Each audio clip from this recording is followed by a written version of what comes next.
Rudolf Steiner's report titled Lucifer, November 1903, Rudolf Steiner spoke on this theme on October 18, 1903, on the occasion of the first annual meeting of the German section of the Theosophical Society.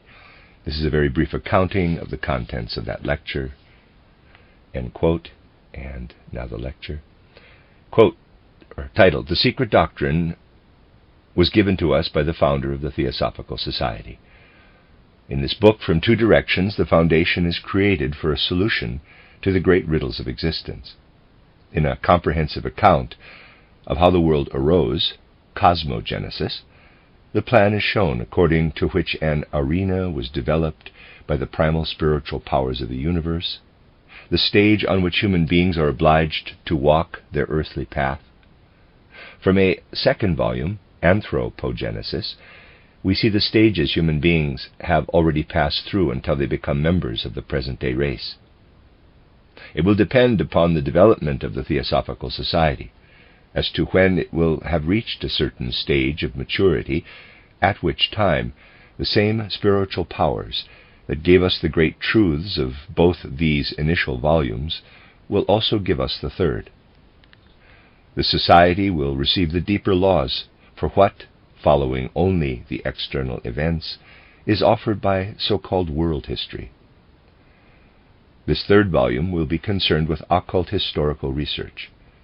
It will show how the history of peoples are fulfilled in the truest sense, how in the great life of humanity guilt and atonement are linked, how the leading personalities of history arrive at their missions and fulfill them. Only those who understand how the great trinity of body, soul, and spirit intervenes in the wheel of becoming can understand the evolution of humankind.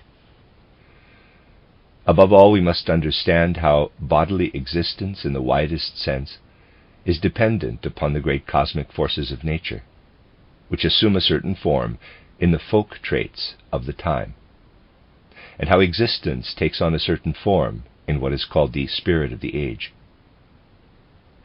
We will understand how the material foundations arise, which are expressed in the fact that human beings represent certain types, peoples, and ages, in which they find that they are equal.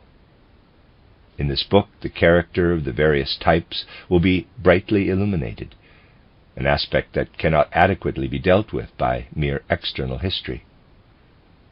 One will understand how the earth, climate, economic relationships, and so forth really influence human beings.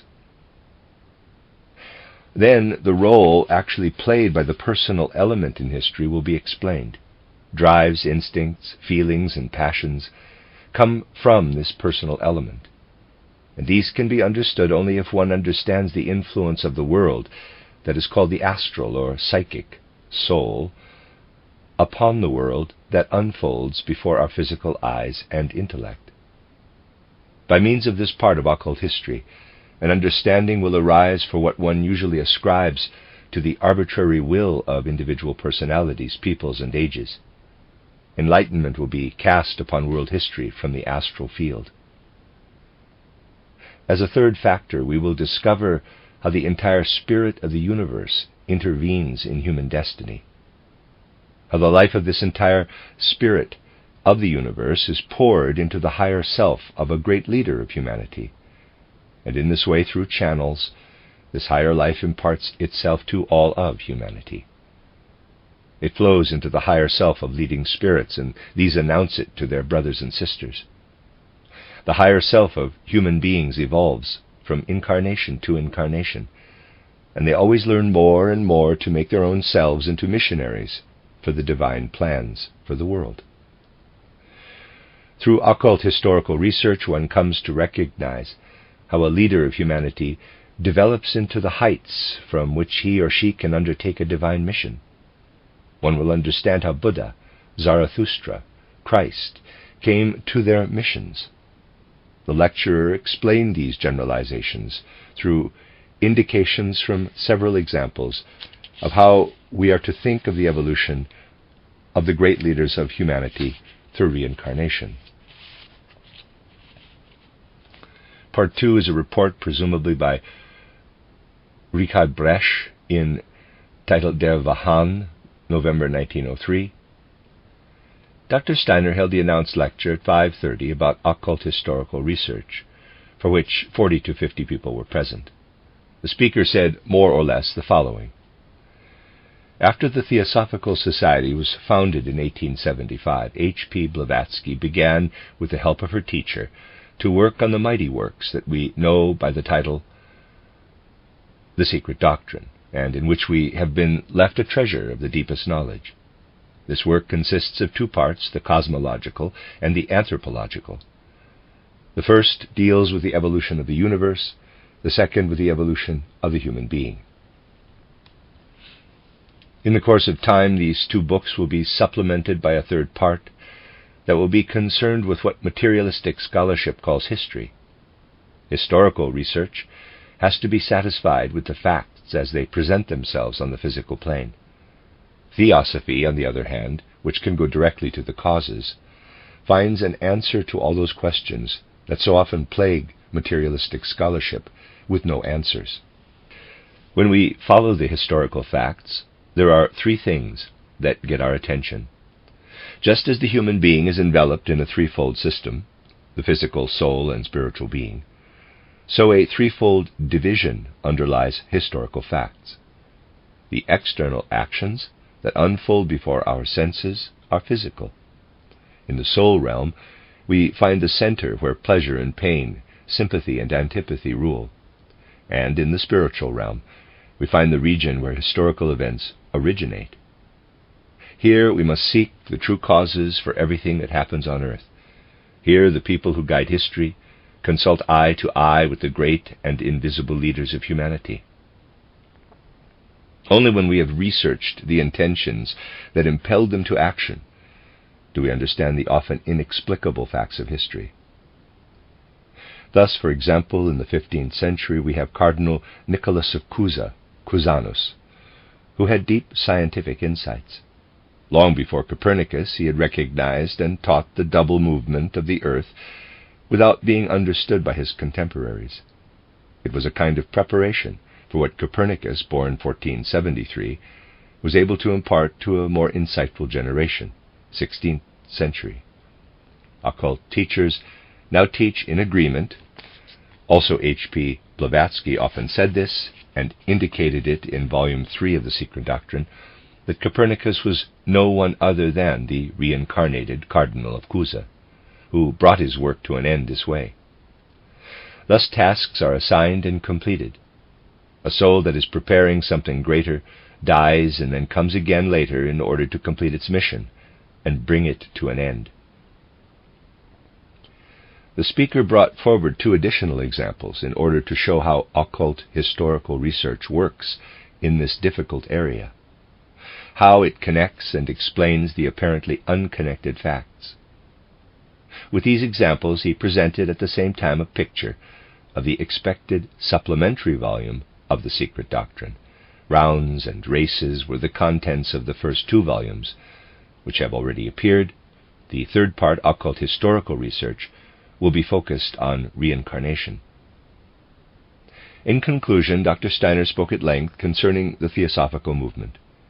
He stressed that it is, also in the occult sense, a powerful necessity.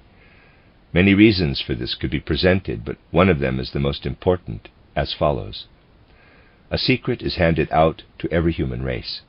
We are in the fifth race and have arrived at the fifth secret, which cannot yet be spoken.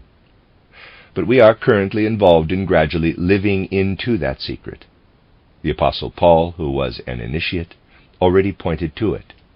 It will be announced in the course of development of our race.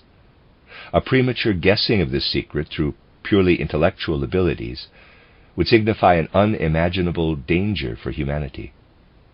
Since already twice such a guess has almost taken place, and in the foreseeable future will occur again, the great leaders of humanity brought the Theosophical Society into existence. Humanity must be prepared for the great truth. Theosophy is working toward a certain point in time. A kernel of humanity is to be formed that understands this truth when it one day comes unveiled. It is to be a colonel that truly grasps the significance of this secret and uses it, not to curse, but to bless humanity. Earlier races were formed from existing suitable individuals or families. They were then led by Manu to a suitable landscape that was empty of people.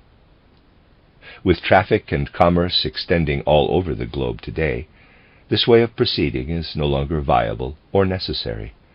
In its place today, the education takes place through the cosmopolitan International Theosophical Society, which forms this kernel. Postscript from the editor of the German edition.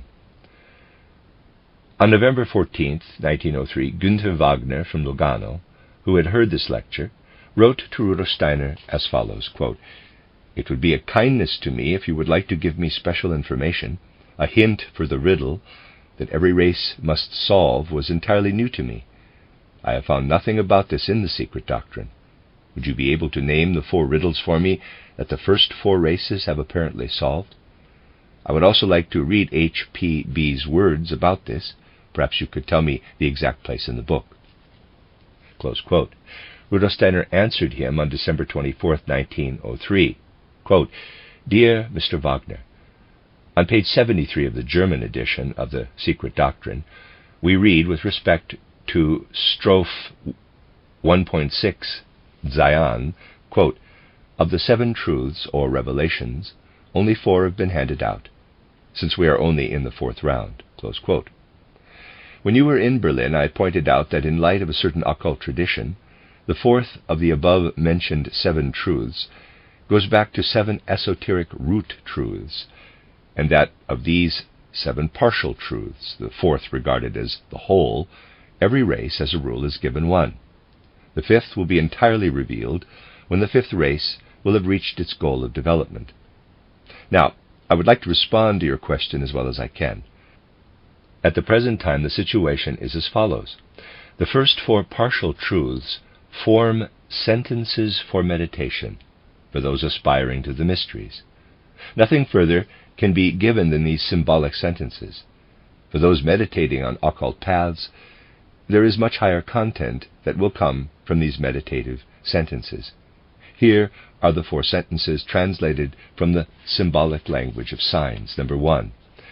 Reflect on this, how a point becomes a sphere and yet remains itself. When you have grasped how an infinite sphere is yet only a point, then think again, for then the infinite will appear for you in the finite. Number 2. Reflect on this, how a seed becomes an ear of grain, and then think again, for then you have grasped how what is living lives in number. Number 3. Reflect on this, how light longs for the darkness, heat for cold, and the masculine for the feminine. Then think again, for then you will have grasped what kind of a face the great dragon will show you on the threshold. Number 4. Reflect on this, how one enjoys the hospitality in a stranger's house. Then think again, for then you will have grasped what awaits the person who sees the sun at midnight. Now, if the meditations are fruitful, the 5th secret will result from the first 4. Allow me to say, preliminarily, only this much, that Theosophy, the part of Theosophy that can be found in the secret doctrine and its esotericism, is a collection of partial truths of the 5th.